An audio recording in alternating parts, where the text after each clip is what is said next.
Hello dear student, welcome. तो अब exam में कोई भी पोएम का एप्रिसिएशन आ जाओ, तुम्हारे लिए 8-10 लाइन बना दिए, यही लिखो, टीचर खुश होकर उड़ी मारेगी। अब सुनो ध्यान से।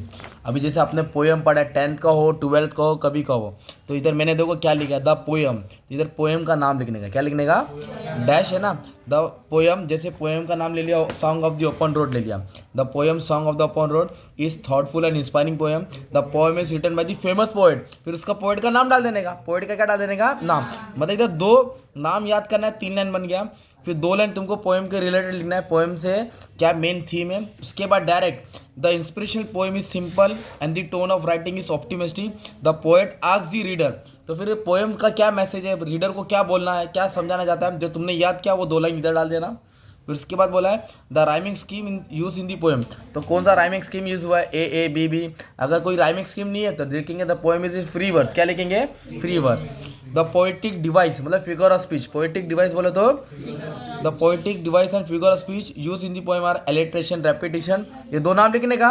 2 फिगर ऑफ स्पीच जो पोएम का रहेगा, इंटरोगेशन रहेगा, सिमिली रहेगा, मेटाफर रहेगा, वो डाल देने का ना, आर यूज इन पोएम। फिर पोएम में कितना टेंस है वो डाल देने का, देरा 4 स्टैंजा, देरा 3 स्टैंजा, 4 स्टैंजा, 4 लाइन। फिर लिखने का था पोएम कन्वेज दी क्लियर मैसेज। क्या लिखने का, पोएम कन्वेज दी, दो जो पोएम का सेंट्रल आइडिया ना वो लिखने का। इधर ये लाइन तुम्हारी शुरुआत मिल गई, डैश में क्या डालने का है, जो पोएम से मैसेज मिला वो उठा के डाल देने का है। फिर लास्ट में इसको एंड कर देने का है। I like the poem has it inspire me to be positive wife. I agree with the message deliver by the poet. मतलब ये तुमको लिखना ही है बच्चा, ये तुमको क्या करना है, लिखना ही है। सिर्फ तुमको 6-8 लाइन याद करना है, एकदम बोलता है ना बना के दे दिया तुम्हारे लिए।